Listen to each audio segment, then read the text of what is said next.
Well, the Canadian economy has been outperforming the U.S. for almost every year since the year 2000. This year it's sort of been neck and neck. The Canadian economy is getting less impetus from the housing market. The U.S. is beginning to recover.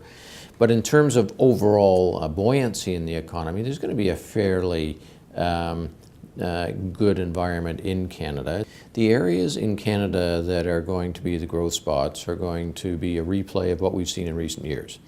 So if you're in Alberta and in Saskatchewan and Newfoundland Labrador, there's a fair bit of growth coming from the resource sector.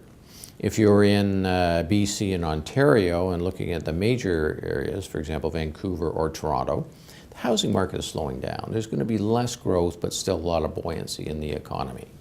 In other parts of the country, well, if you're looking at Maritimes and into Quebec, I think you're going to see slow and steady growth, but fairly moderate growth overall. And the outlook for the construction industry in general is going to be highly dependent on government stimulus.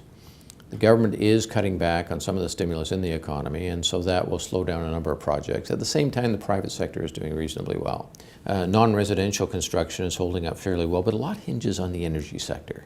Because if commodity prices begin to boom, we'll see that particular segment pick up. Right now, of course, commodity prices have come back a little bit. There's not so much impetus.